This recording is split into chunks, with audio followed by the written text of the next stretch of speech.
What is up, guys, and welcome to a top 10 of my favourite roller coasters in the whole world.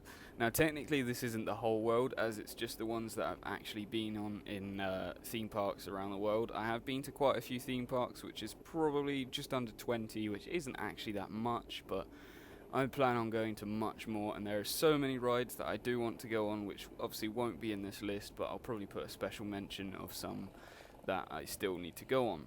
So basically, let's get into it. So kicking this list off at number 10 is probably the most iconic ride in DisneyLand Paris. It's the classic Vekoma mine train, Big Thunder Mountain. Now, I've been to Paris, the DisneyLand Paris, probably about 15 times. I've been there like pretty much every year of my life. And Big Thunder Mountain, we've always gone on. It's always been sort of like the main ride to get on, because obviously you have to wait for about 2 or 3 hours to get onto it most of the time. However, we do go in the winter, so we do kind of have shorter queues. But it is an absolute success of a fucking mine train. If you were planning to build a mine train in any theme parks, that's the kind of thing you want to base it on, because it is perfect. Perfect drops, perfect helixes, just everything is perfect. Number 9.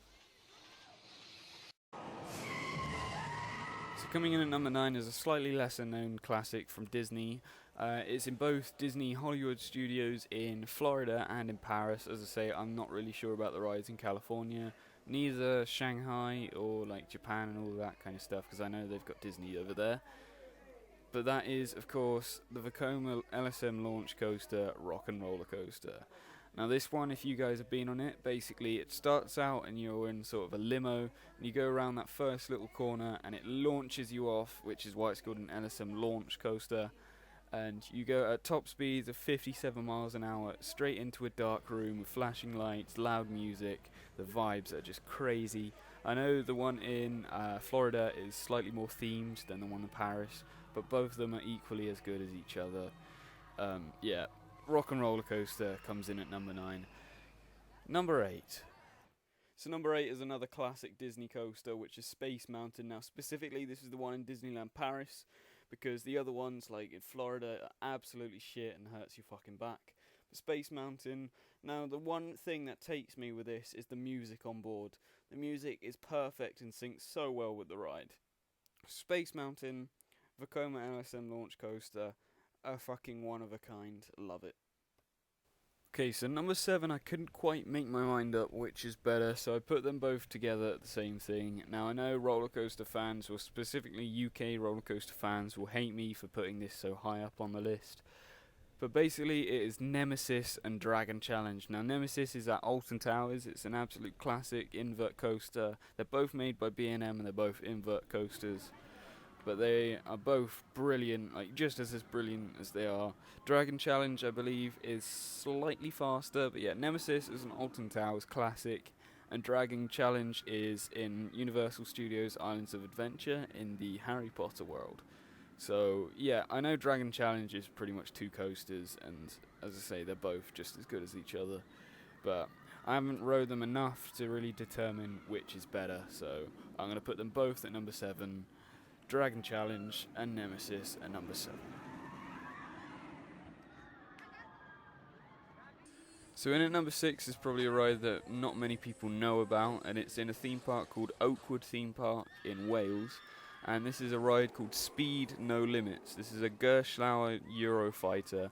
Basically, it's got everything you need in a roller coaster. You got the vertical chain lift hill, you go straight into a steep drop, nice air time, you got a loop, you got corkscrew, you got helixes, you got everything you need in a roller coaster, and it's super compact.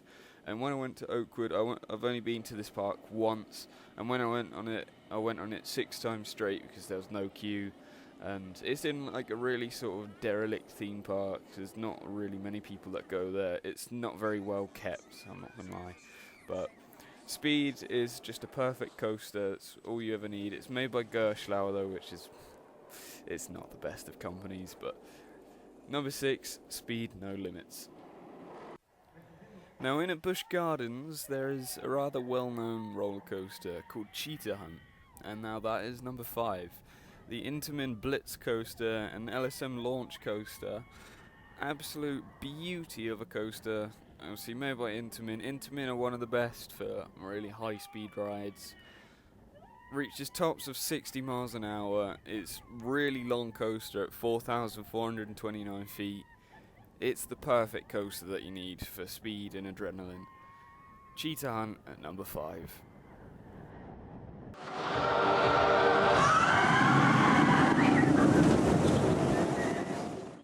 Now, number 4 is another spot where I couldn't decide which coaster goes where. So Portaventura, that has quite a few nice coasters, you know.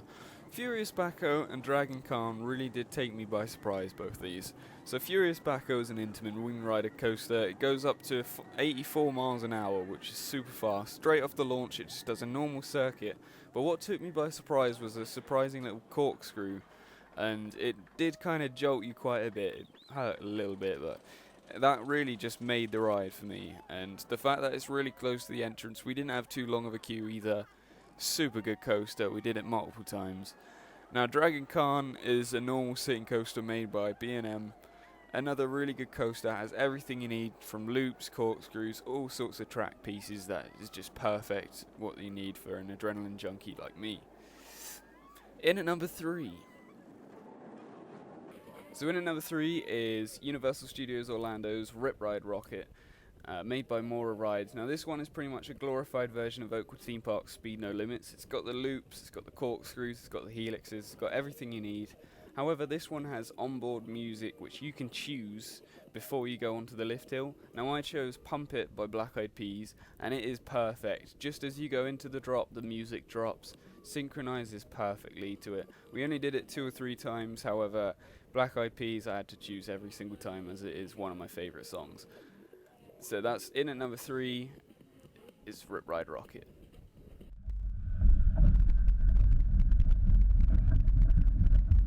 So number 2 is the most notorious coaster in the whole of the UK, which is the big one in Blackpool Pleasure Beach.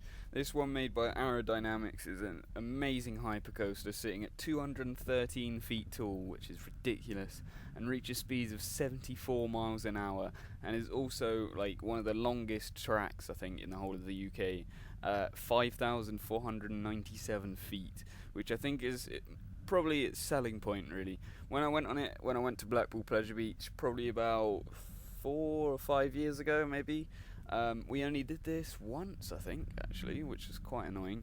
But this one, it just takes the cake. I mean, the view when you get up there, I know Blackpool isn't really the most scenic of places, but the view when you get up there is brilliant, and you get so much sort of like gentle airtime, and you get to go around the whole of the park, and it's such a feel good ride.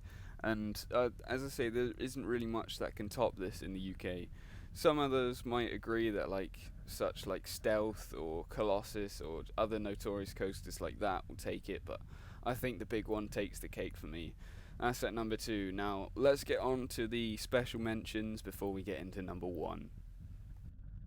Now first up, I want to say that there are 5 big rides, like extremely big rides in the UK, which I still haven't tried because I haven't visited those parks in ages, and that is Stealth, Swarm, Soar, Smiler, and 13.